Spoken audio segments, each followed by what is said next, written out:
Internacionalistas do Mundo, univos! Eu sou a Sofia e esse é o Pod RI, seu podcast oficial de relações internacionais. Hoje eu tô aqui com as minhas duas colegas, Bianca e a Vitória. Digam oi, meninas. Olá, pessoal. Espero que estejam todos bem e sejam super animados por esse novo episódio como eu. Oi, galera. Bem-vindos a mais um episódio do Pod RI. Espero que vocês gostem do tema de hoje, que com certeza tá muito em alta e é muito importante.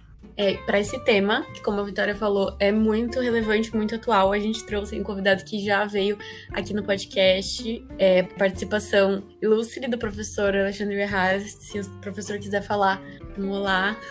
Olá, boa noite, pessoal. Agradeço mais uma vez o convite. Hoje estou aqui para conversar um pouquinho mais uma vez com vocês sobre a situação do Japão, a política externa japonesa, um pouco sobre as Olimpíadas no Japão. E, bom, eu sou professor de Relações Internacionais, especializado em política externa japonesa. O meu trabalho de mestrado e doutorado esteve relacionado com a política externa japonesa.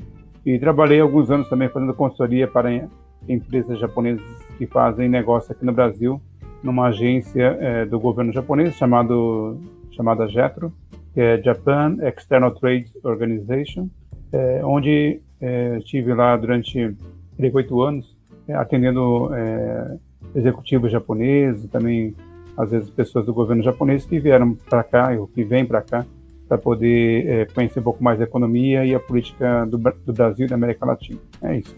Prazer mais uma vez estar com vocês.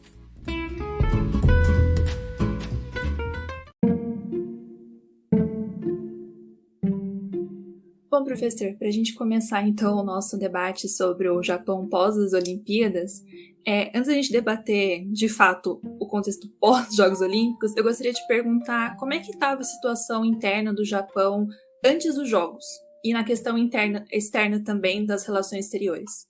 Bom, o que a gente percebe é que, se pensar em 2020, para quando de fato estava programado as Olimpíadas no Japão, uma das coisas que era bastante importante na política externa japonesa era a relação com os Estados Unidos, e aí, no caso, o presidente Donald Trump, né? Então, havia alguns pontos entre os Estados Unidos e o Japão que estavam sendo negociados. Um deles era o próprio acordo de segurança mútua entre o Japão e os Estados Unidos, que é um elemento importante para o Japão, porque o Japão tem dedicado ou deixado, né, a parte da segurança muito a cargo dos Estados Unidos, depende muito disso, por causa da sua Constituição, que no artigo 9º acaba restringindo muito a atuação do Japão em termos de segurança e defesa, né, porque proíbe o Japão de ter uma atuação como exército, e nesse tema, então, havia uma negociação sendo feita com os Estados Unidos e com o presidente Donald Trump, e havia ali um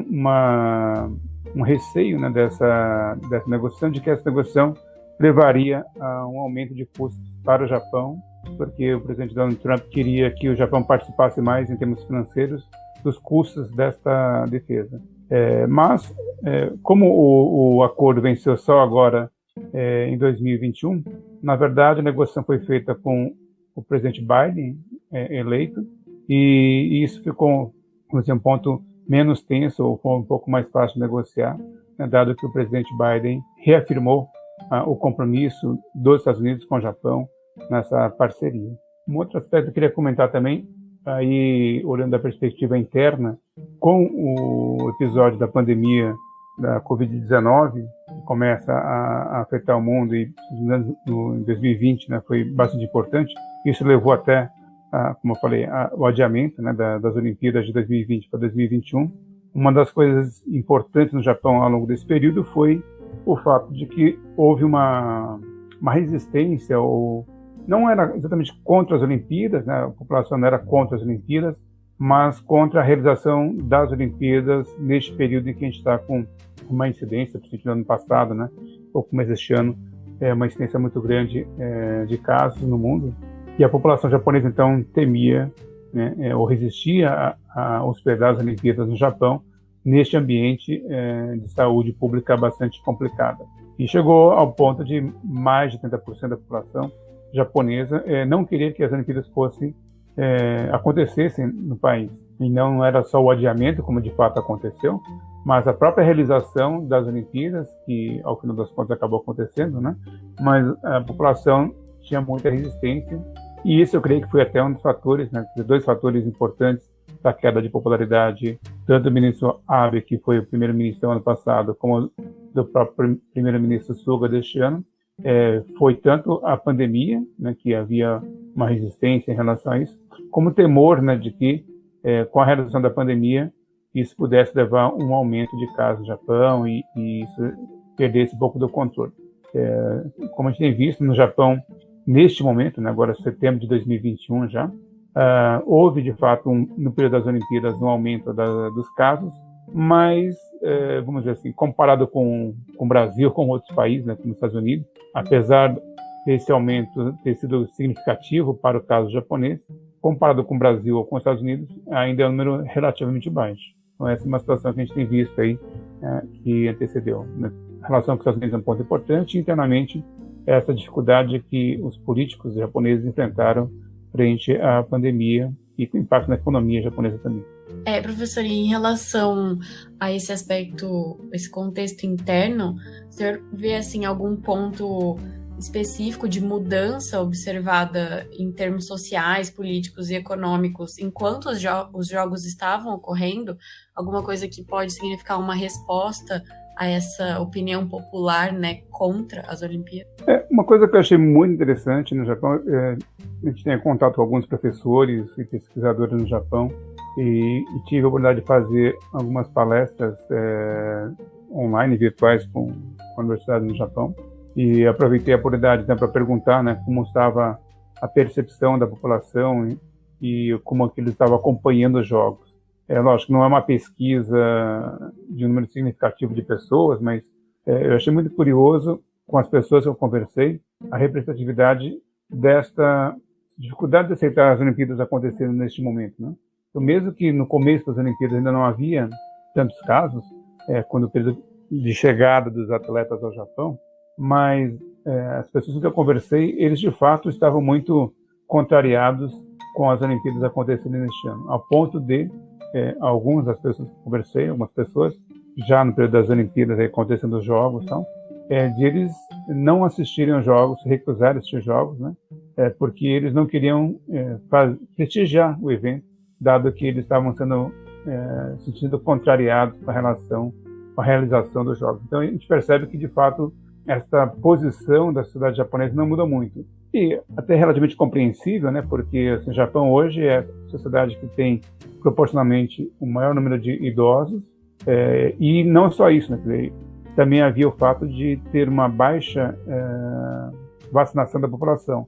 A população idosa, que é mais suscetível a acontecimentos graves da Covid, e também tinha tido baixa vacinação. Então, tudo isso fazia ou fez, né, com que a população não se sentisse muito confortável com a realização. Então, a gente percebe que nesse período, apesar, né, de ao final das Olimpíadas a gente ver que não teve assim, uma grande catástrofe em relação aos jogos e a incidência da Covid, de casos, mas a perda da popularidade do Suga, primeiro-ministro Suga, continua acontecendo, né?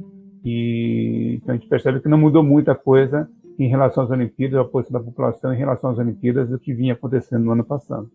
Professor, partindo assim de um olhar mais histórico, houve alguma outra situação no Japão que provocou uma reação de insegurança da população similar à dos japoneses diante dos Jogos Olímpicos esse ano?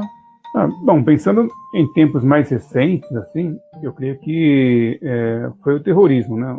Quando tivemos no início do século uma onda de atentados terroristas pelo mundo, e isso fez com que houvesse uma preocupação no Japão com a segurança do Japão, principalmente porque o Japão, como nós mencionamos no início da conversa, é um aliado importante dos Estados Unidos. E os países aliados aos Estados Unidos, dado que os Estados Unidos era o alvo, né, dos atentados terroristas, o Japão então se sentiu muito preocupado, e a população muito preocupada com eventuais ataques terroristas no Japão, que acabou não se concretizando. A gente não viu nada tão... muitas incidências, ou incidências de casos, como foi no caso da Europa, né? A gente viu lá muitos incidentes acontecendo na França, no Reino Unido, no caso do Japão, que são parceiros também importantes para os Estados Unidos, mas no Japão não aconteceu. Mas, de qualquer forma, foi um momento de preocupação, sim, da população. A população japonesa esteve preocupado. E por quê? Porque, apesar de, neste caso específico do 11 de setembro, aliás, nós estamos aí este ano relembrando aí o atentado do 11 de setembro que aconteceu em 2001, né, então 20 anos já do atentado, mas houve em 95 o atentado do gás sarin, que foi atentado no metrô lá em Tóquio, que teve, né, mortes, e isso foi uma memória então que os japoneses tinham e que causava preocupação, né? Sendo o Japão então um país aliado norte-americano, muitos atentados acontecendo no mundo, atentados que de alguma forma tinham uma relação religiosa, né, que era associada a grupos mais extremistas islâmicos, e o caso do Japão que eu mencionei, do gás sarin, foi também realizado por um grupo religioso, né, radical lá no Japão. Então isso gerou uma preocupação que houvesse atentados, né, ligados aí a esses grupos extremistas no Japão também. E como a gente viu acontecendo no mundo, não necessariamente esses grupos extremistas eram de pessoas de origem do Oriente Médio. Às vezes havia ali adesões, convertidos à religião, convertidos à causa, e acabavam cometendo também atentados terroristas. Então, como havia essa relação de religião, terrorismo e atentados, o Japão ficou preocupado nesse período, mas felizmente não foi assim grande, né, os casos no Japão, algo que chamasse atenção no mundo. Professor, o senhor comentou essa perda de popularidade do primeiro-ministro e essa explosão de casos que estão tendo, principalmente em Tóquio, da Covid-19. Alguma outra consequência direta ou algo que mostre o contexto imediato que está acontecendo logo após os Jogos ficou tão marcante quanto esses dois pontos?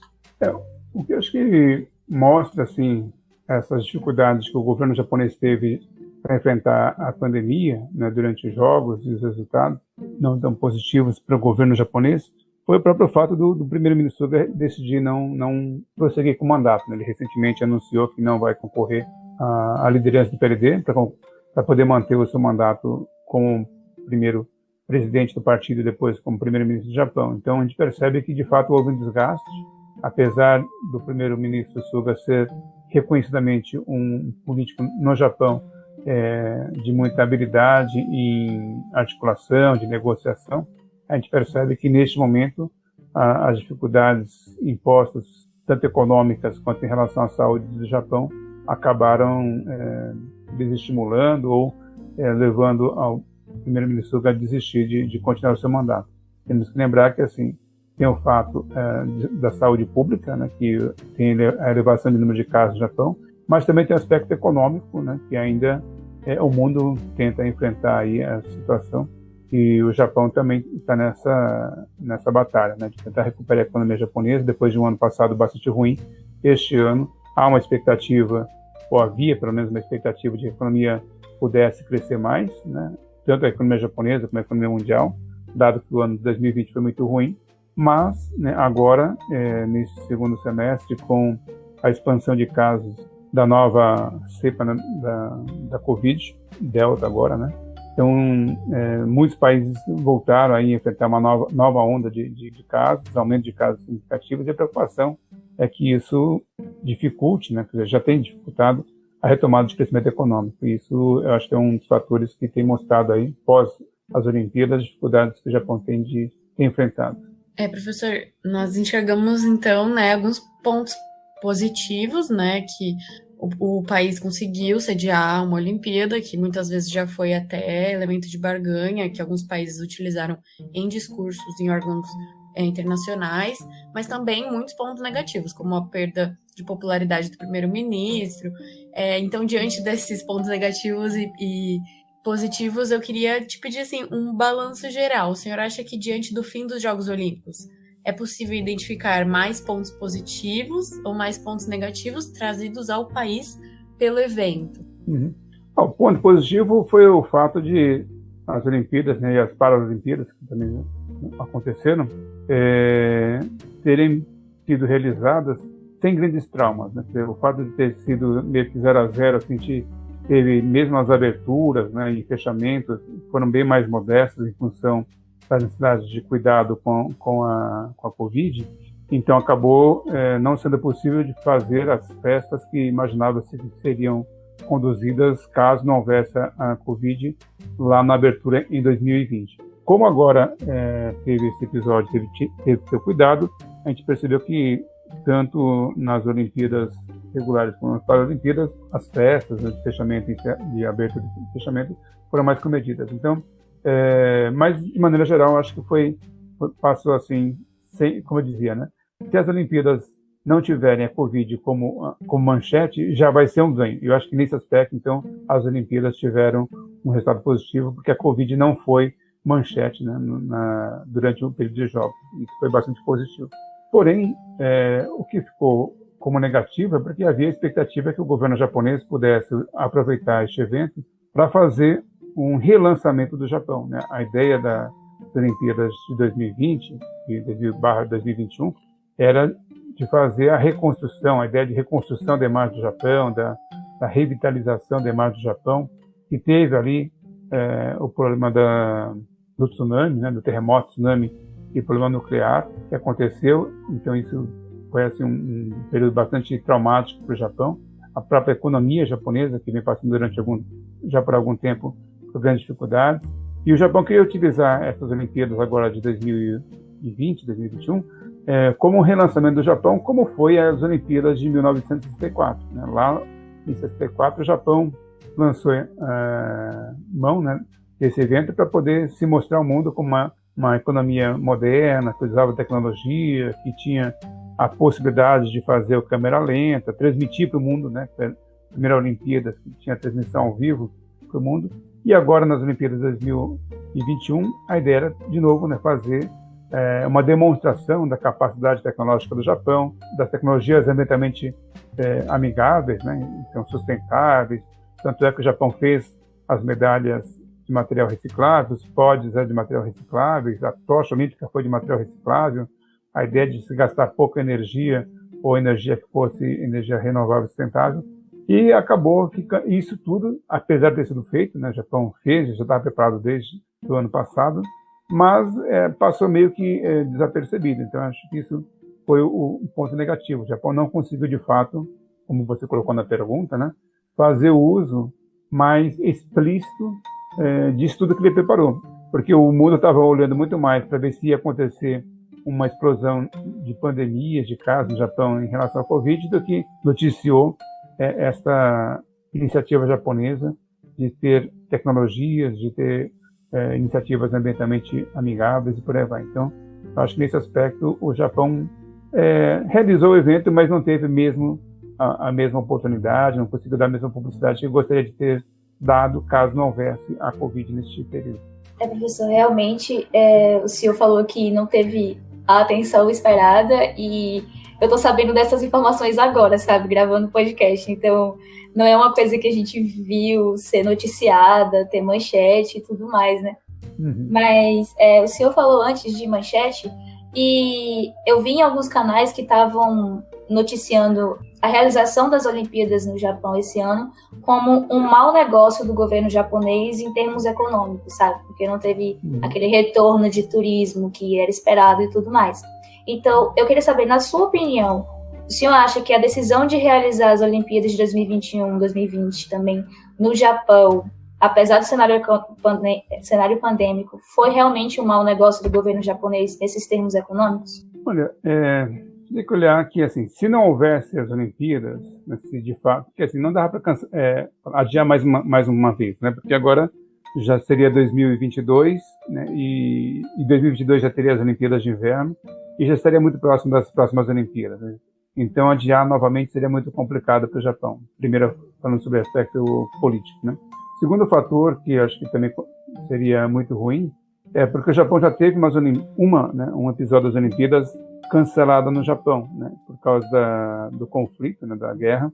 O Japão já teve, então, um episódio de cancelamento das Olimpíadas, e seria aí a segunda vez que um país teria as Olimpíadas canceladas, né? Que um mesmo país teria duas Olimpíadas canceladas, o que para o Japão seria bastante complicado, né? As Olimpíadas de 1940, por causa do conflito internacional, e agora 2020, então também não teria interesse nesse sentido.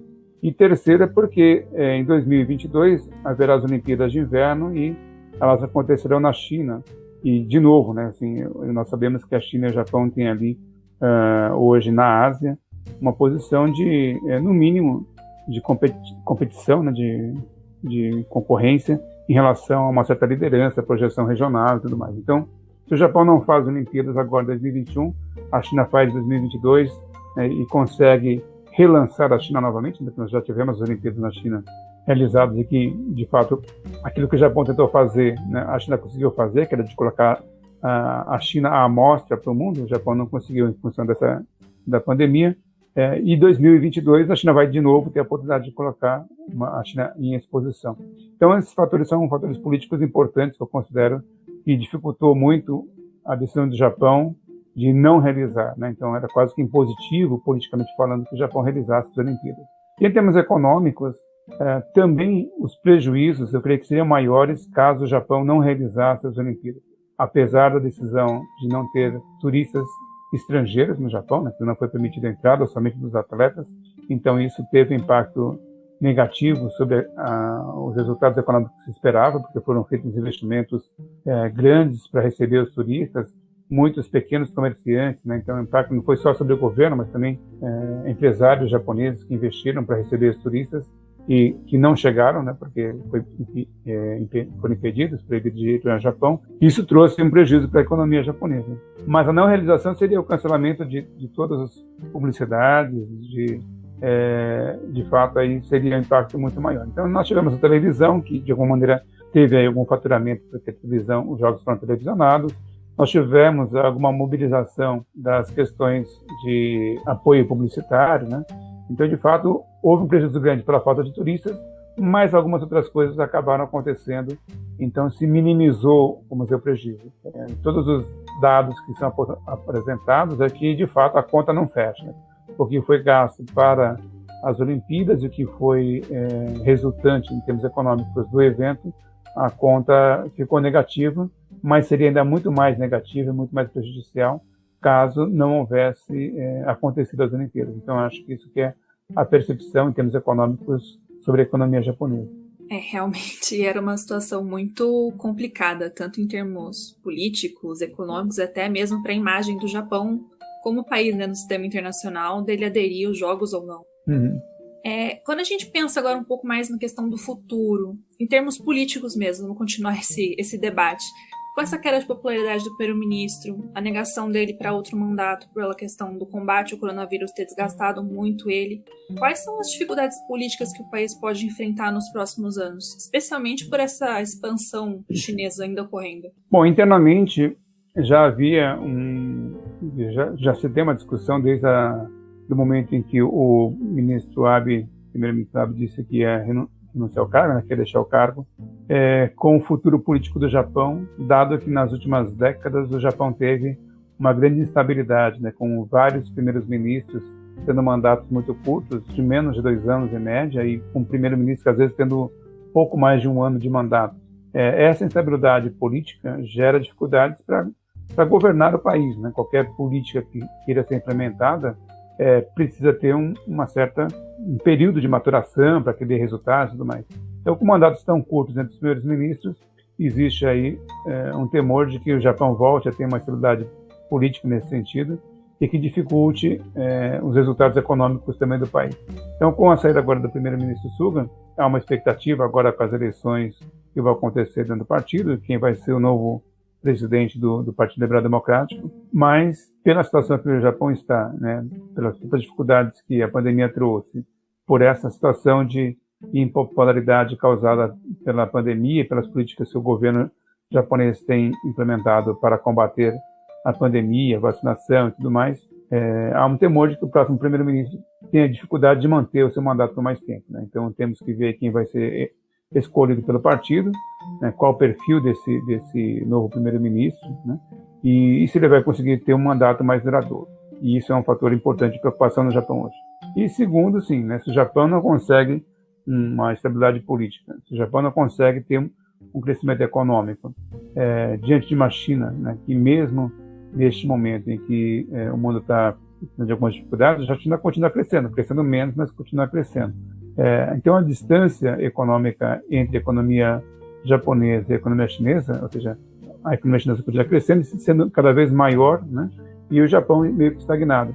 E isso vai dificultando a capacidade do Japão de, assim, até de ter relações econômicas com os países vizinhos, a importância relativa do Japão vai diminuindo, e isso é uma preocupação, obviamente, para o Japão também, para os políticos japoneses, porque até os anos 80, os anos 90, o Japão era o principal parceiro econômico de vários dos países asiáticos ali. E hoje a China ocupou esse espaço, é difícil que o Japão venha conseguir retomar, dado que a economia chinesa é pelo menos 3 vezes maior que a economia japonesa, né?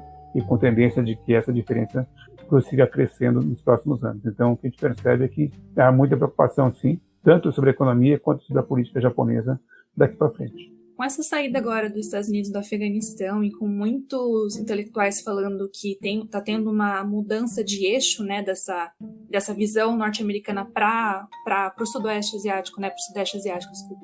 Você acha que pode ter alguma parceria mais aprofundada com os Estados Unidos nos próximos anos?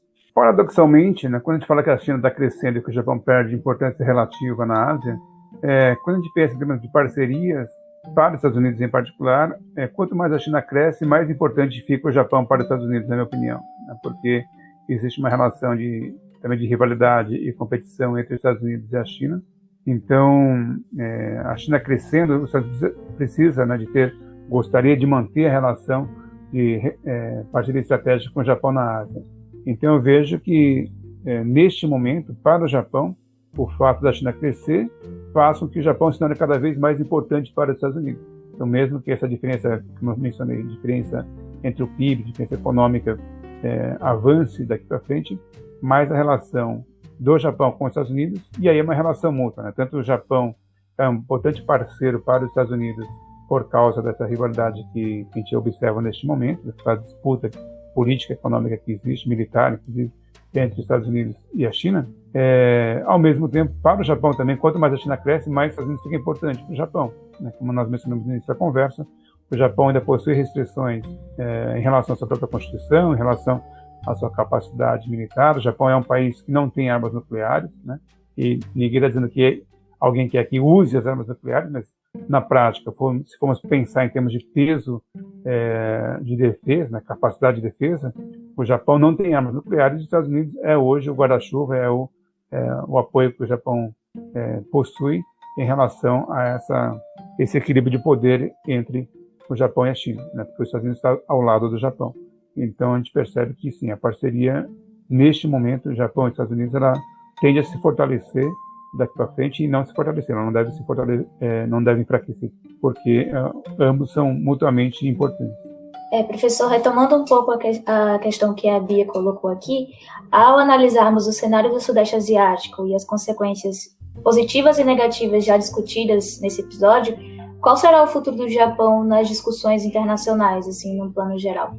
O que a gente tem percebido é que o governo japonês, aí, pensando aí nas últimas décadas, nesse século XXI, o Japão ele tem buscado retomar a sua importância, ou retomar, talvez seja uma palavra muito forte, mas pelo menos manter e sustentar sua posição internacional, de importância internacional. O Japão foi colocado aí no final do século passado como possível sucessor dos Estados Unidos numa liderança internacional, principalmente porque tinha uma economia forte e pujante. Mas, neste século, como a gente vinha falando, a China superou o Japão, e o Japão perdeu importância relativa. Continua sendo importante, porque é a terceira maior economia do mundo, mas a importância relativa porque passou a ser a terceira e não mais a segunda, e a China tem crescido cada vez mais. Diante desse cenário, o Japão tem tentado manter sua posição de relevância internacional, buscando, por exemplo, reformar o Conselho de Segurança da ONU, buscando ter mais presença em fóruns multilaterais. Então, o que se percebe é que, independentemente dos governos, né, seja ele PLD ou o Partido Democrático do Japão, como foi durante um período, a gente percebe que existe hoje uma geração de políticos japoneses que estão preocupados com essa posição do Japão nas relações internacionais. Então, o que eu vejo é que, de maneira geral, o governo japonês, independentemente, né, mesmo com essa instabilidade provável, possível que possa acontecer com os próximos governantes no Japão, o Japão vai tentar manter uma posição de relevância nas relações internacionais. Então, eu entendo que o Japão está se esforçando e continuará se esforçando para ter essa relação com os Estados Unidos, como a gente mencionou, bastante importante, e ao mesmo tempo também ocupar espaços, né, manter a sua posição de relevância nas relações internacionais. Por exemplo, para dar um caso específico dessas iniciativas japonesas, é o Fórum Quadrilateral, né, de conversações que envolve Estados Unidos, Índia, Austrália e Japão, né? Então é um fórum importante, discussões regionais ali. O Japão tem tido também iniciativas importantes, como a sigla é FOIB, né? Free and Open in the Pacific, que é uma busca de manter as relações do Japão com os países ali do Sudeste Asiático, do Sul da Ásia, com projetos de infraestrutura. Talvez, mal comparando, seria uma resposta à Rota da Seda, né? A nova Rota da Seda da China. Eu diria mal comparando porque o Japão já vem fazendo isso há mais tempo do que a nova Rota da Seda, né? O projeto que o Xi Jinping anunciou. O Japão já vem estabelecendo relações importantes de infraestrutura, construção de canais de comunicação entre o Japão e os países aqui daquela região, só que não tem a mesma publicidade, vamos dizer assim, ou não teve a mesma repercussão do que o projeto da nova Rota da Seda, do One Belt and Road, que a China anunciou. Mas o Japão já vem trabalhando, já vem fazendo parcerias com os países da região ali. Então, eu creio que o Japão vai tentar manter essa posição de destaque, pelo menos no âmbito bilateral, regional ali, que é uma região bastante importante para que o Japão tenha aí mantenha a sua presença e sua importância nas relações internacionais. Professor, achei interessante o senhor mencionar que existem alguns eventos que estão, né, mais em alta do que realmente a realização das Olimpíadas em Tóquio. E acho que a minha próxima pergunta vai muito em direção a isso. O senhor acha que o fato de que o Japão conseguiu sediar as Olimpíadas mesmo em um cenário pandêmico, mesmo com um orçamento muito acima do esperado, né? Eu li uma matéria falando que o risco de sediar as Olimpíadas seria similar ao de guerras, desastres ambientais. Então, eu queria saber se o senhor acha que vai ser um elemento de barganha utilizado nos discursos internacionais que o Japão vai proferir, ou realmente não, será um pouco deixado de lado, assim, essa conquista de sediar as Olimpíadas? Não, eu creio que foi um fator positivo, né? Como a gente não falamos, né, não houve, assim, o espetáculo que talvez o Japão gostaria de ter feito, né, porque por todas as restrições que acabaram acontecendo, né, a gente vê os atletas correndo, jogando, né, nadando em espaços vazios, né, isso era meio triste, né, porque você não tinha torcida, você não tinha lá a mesma festa que seria caso nós tivéssemos a possibilidade de termos aí os turistas estrangeiros, né, a repercussão que isso teria. Então isso acabou tirando bastante do brilho, mas o fato do Japão ter conseguido realizar as Olimpíadas sem que a Covid se tornasse manchete, como nós conversamos nesse período, já foi um sucesso. Então, eu creio que, nesse aspecto, o Japão tem, sim, motivos de orgulho, né, de poder fazer aí alguma publicidade e usar este momento como um caso de sucesso.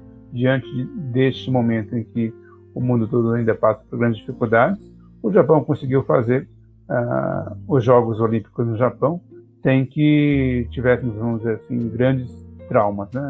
Não tivemos, na verdade acho que foi muito boa, assim, a gente que está longe, né, vendo aqui do Brasil, os Jogos foram bem realizados, teve sucesso, nós tivemos os novos esportes, né, que foram colocados, como surf, como skate, como outras modalidades, a escalada lá de paredes, né, esqueci o nome agora, mas enfim, que foram de relativo sucesso, né, assim, acabou caindo, vamos dizer, no agrado, pelo menos aqui no Brasil a gente percebeu que teve uma repercussão positiva. Então a inclusão dessas novas modalidades foi algo bem interessante. Eu acho que o Japão conseguiu inovar, trazer um público jovem, né, porque essas novas modalidades de um público jovem, em particular o skate, trouxe atenção dessa população, não só do Brasil, né, porque nós tivemos a nossa Raíssa que ganhou a medalha de prata, mas não só do Brasil, mas do mundo, né? Os Estados Unidos, outros países, os jovens desses países também assistir a essas modalidades, e atraiu a atenção para as Olimpíadas, que às vezes pareciam jogos, né, ou um evento que não atraía tanta atenção do público mais jovem. Eu acho que isso foi um fator positivo, e tem então alguns ganhos, sim, que o governo japonês pode realçar, né, levantando esses pontos positivos, não apenas ficar lamentando os os pontos negativos que aconteceram, como foi o caso da economia, né, os poucos resultados econômicos que as Olimpíadas acabaram não produzindo. Acho que então, para a gente concluir, a gente pode entender assim de todo o debate que a gente fez hoje que nós tivemos pontos positivos, pontos negativos, acho que comum para todo país que acaba sendo sede de algum Jogos Olímpicos, né, ou de uma Copa do Mundo, mas que para o Japão acabou tendo alguns detalhes mais negativos pelo momento em que foi realizado, né, da pandemia da Covid, e a gente vai ter que observar aí os próximos capítulos, né, do que vai acontecer após a repercussão dos jogos terminarem. Talvez, se a gente puder ter um olhar mais otimista sobre o Japão das Olimpíadas, é que assim, o fato de ter sido televisionado, né, então a realização em si, apesar de não ter tido o público de turistas esperado como se almejava anteriormente, levou o Japão para o mundo, né? Porque o fato de o mundo inteiro assistiu os jogos, seja no fuso que for, né? Às vezes de madrugada como a gente aqui, mas o mundo assistiu, viu a realização dos jogos, viu a organização dos jogos no Japão. Então, de alguma maneira, o mundo pôde ver esse Japão, né? A organização do Japão. A gente viu que ao longo do período das Olimpíadas dos Jogos, algumas matérias foram também publicadas, logicamente, não só no Brasil, mas no mundo inteiro, em relação à cultura japonesa, em relação à culinária, em relação ao turismo possível no Japão, os espaços que existem no Japão. Então, de alguma maneira, ainda que não tenha sido 100% daquilo que o Japão desejava fazer em termos de atrair turistas, o Japão acabou sendo mostrado para o mundo.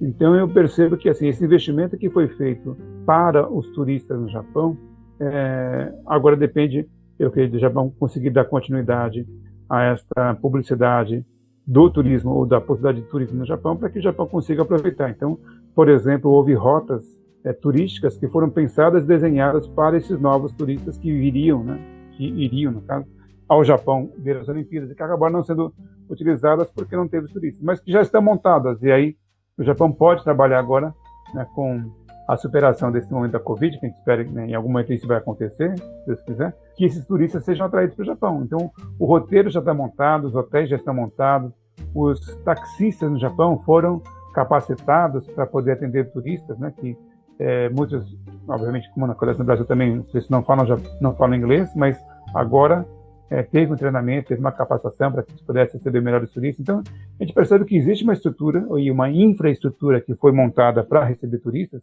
que é hoje um elemento importante da economia japonesa, que pode ser aproveitada. Isso não foi perdido. Então, se há um legado das Olimpíadas, é essa estrutura que foi constituída, né, para que pudesse receber os turistas, tanto em termos de infraestrutura como de preparação dos recursos humanos das pessoas.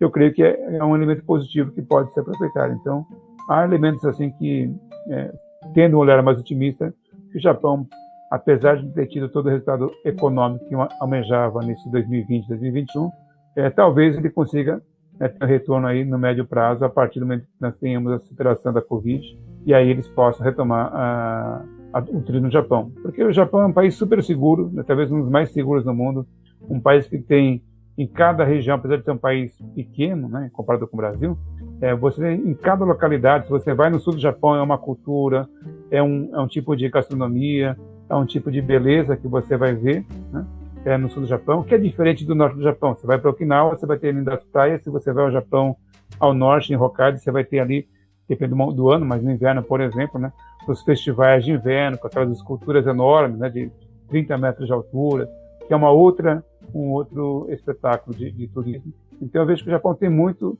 potencial para explorar essa área específica, né, que as Olimpíadas não permitiu por causa da Covid, ou não foi permitido nas Olimpíadas por causa da Covid, mas que o Japão tem potencial para explorar daqui para frente, assim que a Covid puder ser superada. Professor, realmente agora a última pergunta é mais tranquila, assim. A nossa equipe, assim, do Pode Rir estava muito animada com as Olimpíadas, foi realmente um momento leve pra gente, apesar de tudo, né? E aí eu queria saber se o senhor também acompanhou os jogos e estava torcendo tanto quanto a gente, assim, e os nossos grupos no WhatsApp eram comentando todos os jogos de vôlei e skate também, principalmente. Quero saber como foi para o senhor acompanhar as Olimpíadas. Não, eu acompanhei, né? Apesar de ser de madrugada, mas o professor tem vida diuturno, né? Então, corrige prova e vê os jogos. Acabei vendo assim, muitos jogos de madrugada aí. A própria Raíssa que nós mencionamos, eu vi lá quando eu a vi, né, quando ela ganhou a medalha, acompanhei lá as disputas, vi as disputas de vôlei também. Infelizmente, né, nós tivemos aí derrotas não esperadas, né? O vôlei de praia, por exemplo, foi meio frustrante a gente perder um país que sequer tem praia, a gente perdeu o vôlei de praia para eles, né? Então, mas eu acompanhei, sim, e nesse sentido, como eu falei, assim como eu, acho que muitas pessoas no mundo estiveram acompanhando os jogos, então o Japão foi visto pelo mundo, né? Isso acho que foi um fator positivo.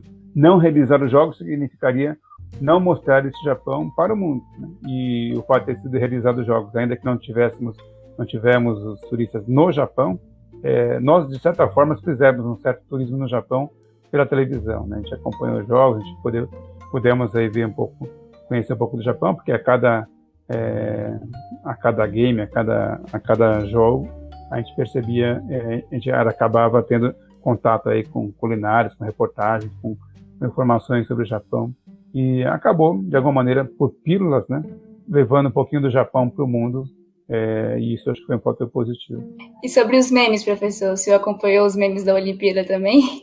Acompanhei alguns, né, e talvez, assim, para nós aqui no Brasil, o que ficou mais marcado foi o do surf, né, que a gente tinha uma grande expectativa de que até os 2 primeiros lugares fossem brasileiros, né, mas pode a gente não ter...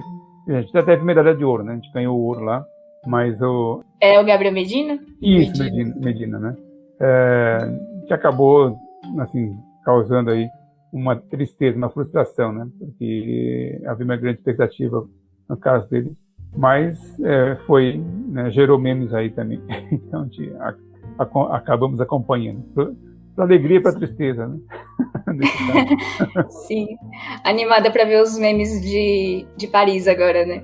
Pois é, agora aguardar o próximo, esperamos já que daqui a alguns anos, né, que já são agora 3 anos, né, tenhamos superado a situação da pandemia, né?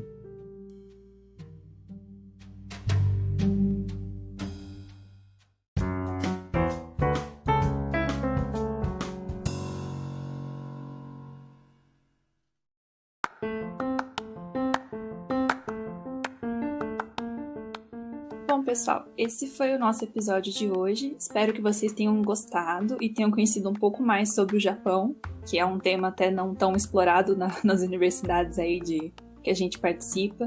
Eu queria agradecer novamente ao professor Uehara por ter aceitado o convite novamente de participar aqui com a gente. Queria agradecer as meninas que participaram aqui comigo. E queria agradecer a você que escutou o episódio até o final. Obrigada, professor, por aceitar gravar com a gente mais uma vez. Foi muito legal, eu gravei com o senhor na primeira vez e estou muito feliz por poder gravar novamente. Então, obrigada por apresentar um pouquinho mais sobre o Japão em toda essa situação de pandemia e Olimpíada junto. Eu agradeço, é um prazer, né? Estou à disposição. Falar sobre o Japão sempre para mim é um grande prazer. Muito obrigada, professor, de novo, por apresentar um tema tão complexo de uma forma tão dinâmica, novamente, mais uma vez, igual o senhor já fez no episódio do Mianmar. Obrigada a todo mundo que ouviu. Eu sei que eu aprendi muito e espero que todo mundo também tenha aprendido e um pouquinho do contexto de um país tão importante nas relações internacionais.